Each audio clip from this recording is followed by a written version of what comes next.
All right, Aquarius. So you pulled a card from Lay Vampire that's been showing up a lot lately for me. Ancient, Ancestry, Egypt, and Magical Inheritance. And then from Chakra Wisdom, you pull Forgiveness. Now, Ancient.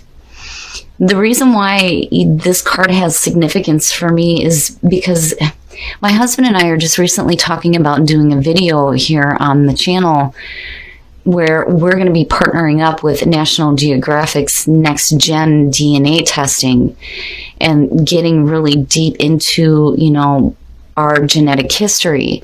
And what we love about the National Geographic one is they go a little bit deeper than what you would see in like 23andMe and Ancestry DNA. This has the potential here to show us like real deep ancestral roots. And I'm loving that this is showing up for you. But when you're looking at it with forgiveness, you know, it may be a need here for you to get a deeper understanding of who you are and where you come from so that you can forgive family members. Ancient is talking about the family connection and getting a greater knowledge of yourself and how you connect with family members. And again, with forgiveness, it's one of those situations where the quote for this card talks about you don't truly forgive other people, you forgive yourselves for having judged them. But it does talk about in the inspiration how, you know, there may be a need here for you to like focus on your intention and not on the pain when it comes to needing to do some family healing. But it's almost like the way that you're going to be able to do that is by getting a greater knowledge of yourself. So, you know, definitely with Ancient showing up, I will say for Aquarius, if you are looking at doing any kind of DNA testing where you get to look back at how your ancestors migrated from sub-Saharan Africa into the different continents, definitely do your research when it comes to these DNA testing kits. But this is also good too when it comes to doing some meditating and tapping into, you know, that ancestral energy and seeing, you know, like, and you know what's funny is, I don't know why this popped into my head, but for Scorpio and Aquarius, you know, a lot of times you hear about, you know, they're like mortal enemies because you have the one who's blunt and logical, and then you have the other one who's deep and intense when it comes to emotions. It's like polar opposites. But for some reason for me, and I think it's because Aquarius is my south node, where, you know, I seem to have a better connection there. But it's just, it blows me away that, you know, you guys are the ones to pull Ancient. And with everything that we've been talking about lately, it's amazing. And it's one of my favorite cards. So definitely, if you're considering that, do your research and find out. All right, Aquarius. Shit. Now, I've always said this when it comes to, you know, other elements when I'm doing their readings. When the King of Swords shows up for them, it's one of those situations where I'm like, he better have some really good fucking cards around him for me to see him in the positive. The only exception to that is when I'm doing air signs. And when you're looking at the King of Swords as your signifier, this is fantastic. This is saying that you are really in tune with who you are. Being logical, being that clear-cut communicator, but also being fair and being just. But logically, you're in a fantastic spot. It's like you're like super in tune with yourself, which is great.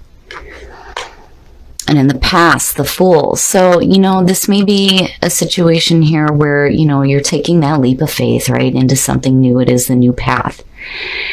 When you're looking at the Fool as the past coming through, you know, this may be why you're looking at the energy of you here as a signifier. You know, maybe some of you decided to, like, you know, move away from other things and start on a totally new path here where you're trusting in the experience.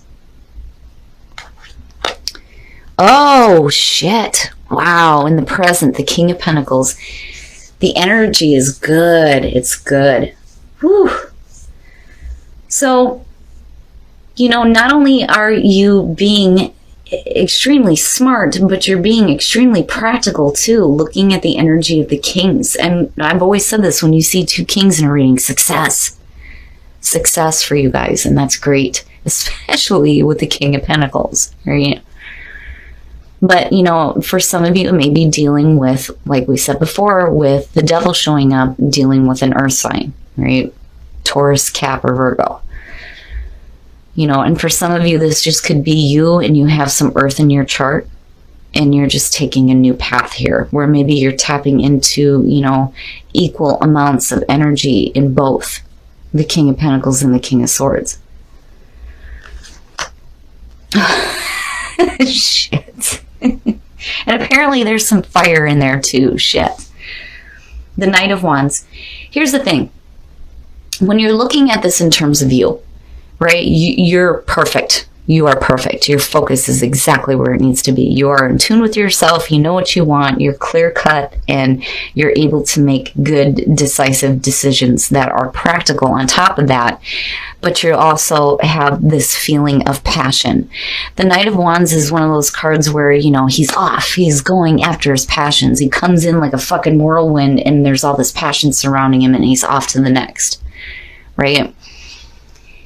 And it's good to see in terms of like messages coming through, and then when I see the Knight of Wands too, I think of traveling. And that's funny. It's funny because I've always said when Mercury goes retrograde, it's one of those things where there seems to be people traveling a lot, doing a lot of traveling. But overall, you look great. You look fantastic. You may be dealing with a couple of different people.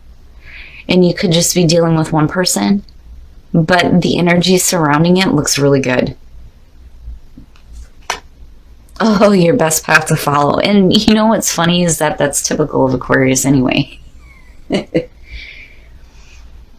When it comes to the way that you communicate, it's basically saying don't hold back.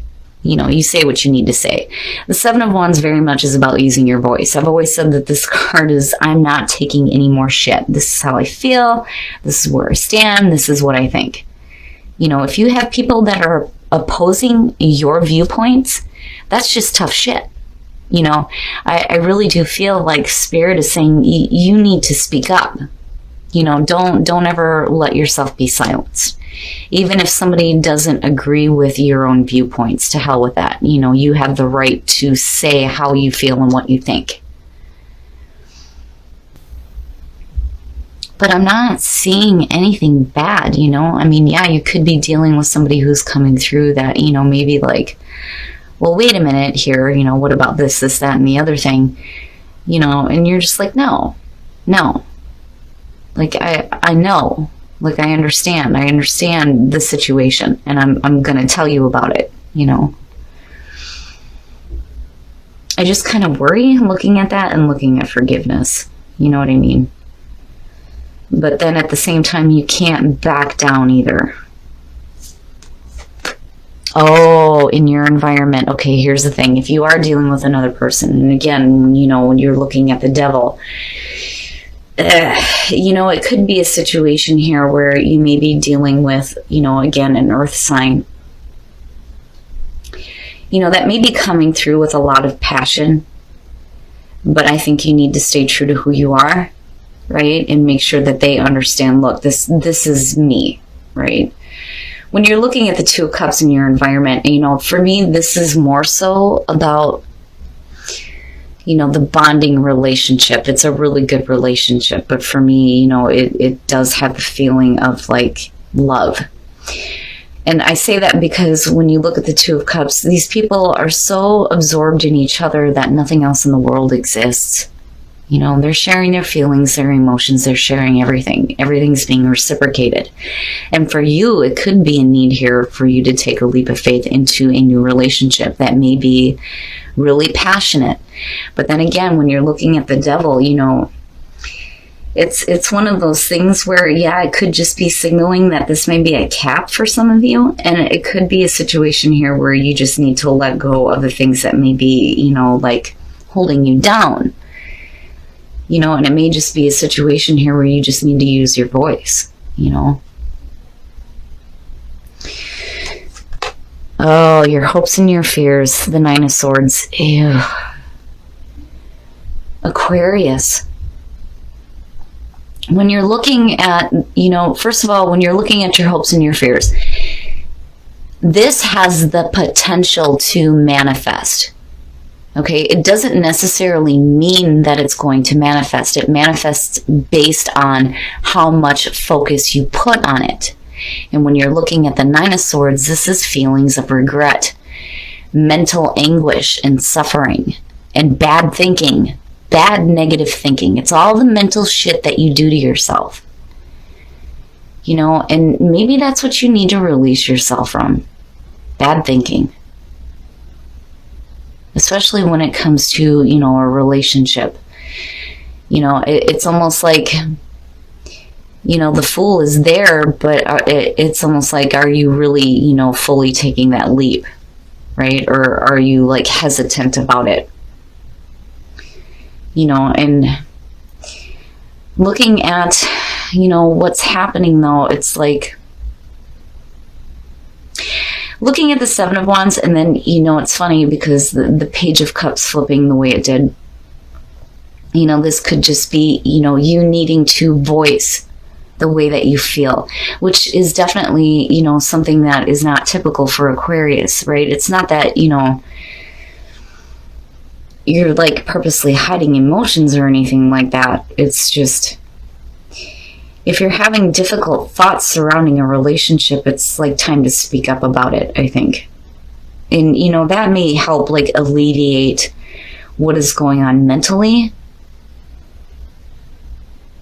But, you know, again, it's just something that's there. It's there. There's an acknowledgement, but, you know, it only fully manifests into reality, again, based on, you know, how much focus you're going to put on this. But I'm like, why are you thinking so negatively about another person? You know, and it could be family issues, right? And the need to forgive. Oh, and then the outcome, the Seven of Swords. Ew, man, the Seven of Wands and the Seven of Swords, when you're talking about using your voice, it's like you don't.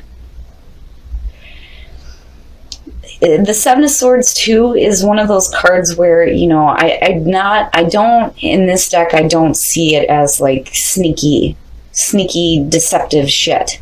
You know, I just think it's, you know, not really speaking.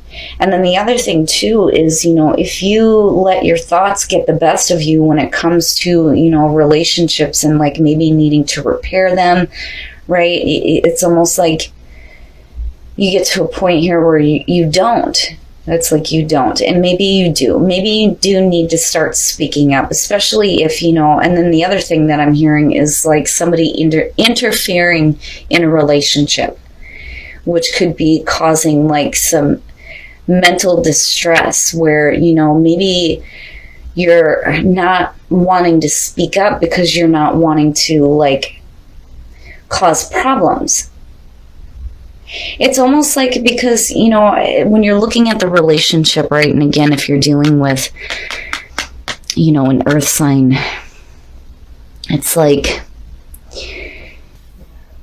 I kind of feel like you're trusting in the relationship, but then at the same time, I feel like there's an external, like, source that, because looking at the two of them, and then looking at this, it's like if you have somebody coming through that is like running amok within a relationship, mentally you're in a spot where it's like affecting you. But are you going to speak up about it, or are you going to be silent about it? And I do feel like that for some of you, you know, this whole situation is saying that when you're looking at it here, you need to speak up.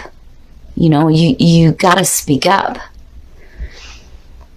You know, I'm not seeing anything like horribly wrong within the relationship, you know, but it's just that I think you have, I think you have somebody that's like running amok within the relationship, and you're like, ugh, you know, and it's mentally just driving you nuts, and you want to say something about it, but you eventually don't.